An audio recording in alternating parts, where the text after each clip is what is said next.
Welcome back. There is a crowded Democratic field looking for the opportunity to take on Republican Congresswoman Maria Elvira Salazar next year. A few weeks ago, we introduced you to Robin Peguera. This morning, we have another Democratic candidate, businessman Richard Lamondin. I started by asking him, why is he running?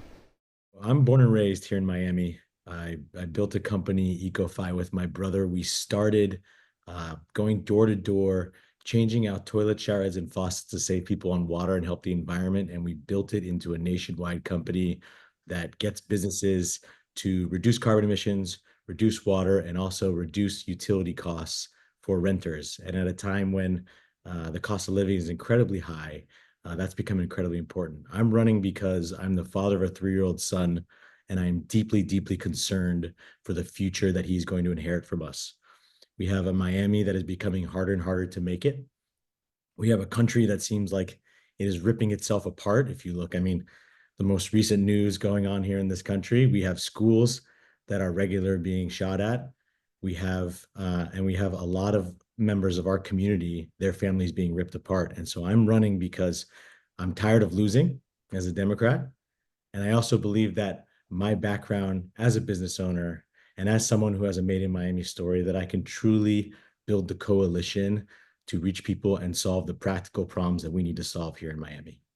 So let's get to probably the biggest obstacle that you very well may have is you're running in a congressional seat that is predominantly Hispanic, and whether or not you have the ability, I don't believe you're fluent in Spanish. You may speak a little bit of Spanish. I speak fluent Spanish. I've done an interview also live on Telemundo. I speak fluent Spanish, yes. You speak fluent Spanish. You'd be comfortable debating Salazar if she was willing to debate in Spanish? Yes, I fully expect her never to be willing to debate, but yes, I could. All right.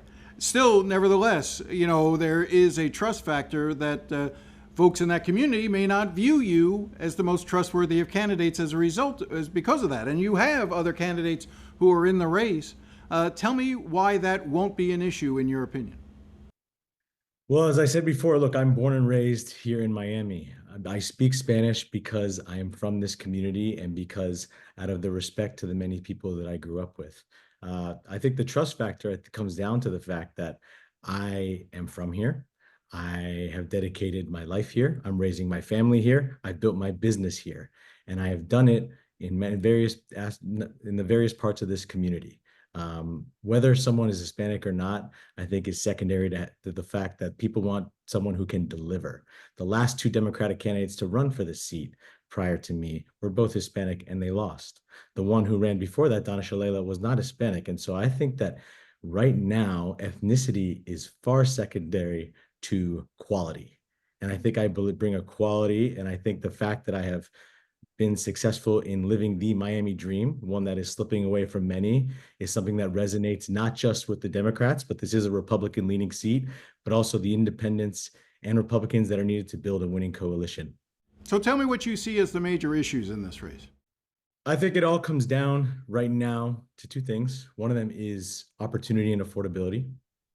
This is something that I'm sure you've heard plenty of candidates talk about, but very few of them actually live that in their daily life. Some of them may sound poll tested, but my day job is to reduce water and energy bills for people in this country. That is how we make an impact. And so I believe that right now, my generation in particular, I am 38 years old. It is incredibly difficult to start a family, buy a home, rent is going up.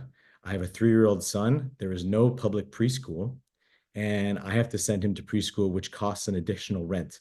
Right now, Jim, I know maybe you're out of this range, but preschool will run you anywhere from about $1,000 to $2,000, depending on where you are for school. That's out of reach for a lot of people.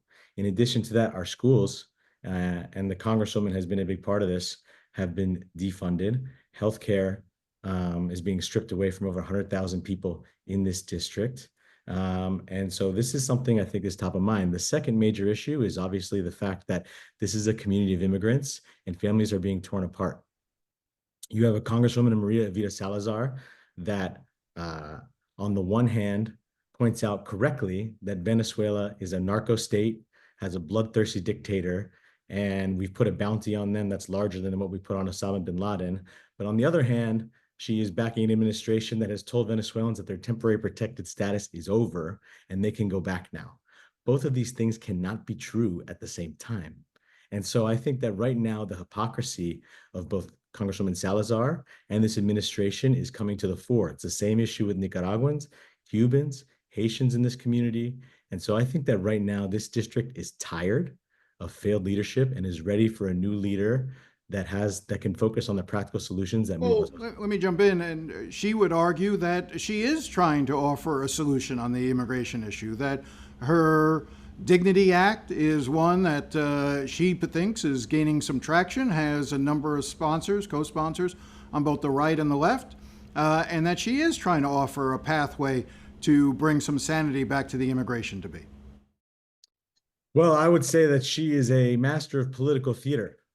She's tried to pass that bill twice already. It has never made it out of committee. In fact, in her time, 5 years in Congress, she has only written and passed one bill about wading birds. She's co-sponsored other, which is basically signing your name, but she's passed one bill in 5 years in Congress.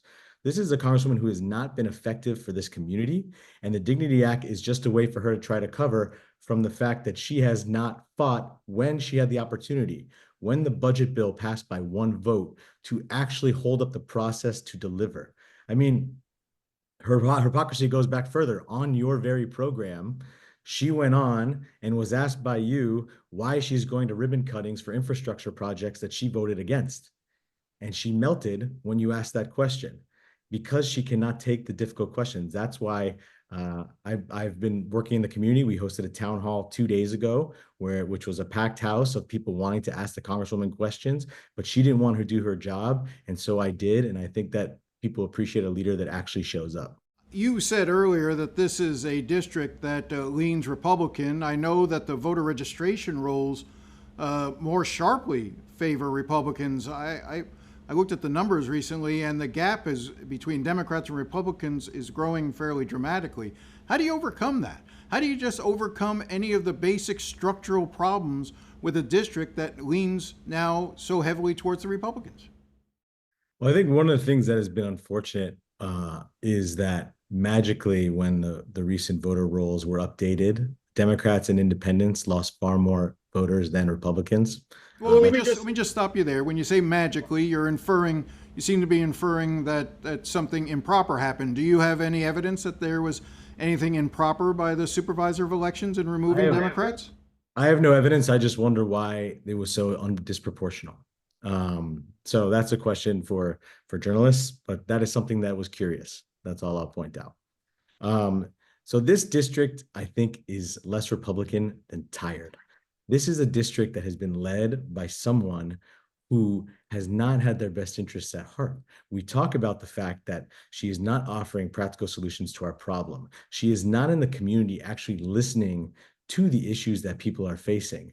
There were dozens of issues at the town hall that I held, and these are ones that she could have material difference on. When you reach out to her office, you get an automated, we hear you, we see you, and we'll get back to you, and you never get back to it. Should they never get back to you? This is a leader that is continuing to fail us. And I strongly believe that in this time, people are realizing that it's time for a new change. And that is why I'm running. And I believe very strongly, and the polling supports that, by the way. There's a recent poll by Kaplan Research, I believe, that had her stuck at 45% support when she won the last election with 60% of the vote. And so this is a time in this era where people are looking for something new and someone who can deliver, and I can do that for this district. We'll be right back after the break.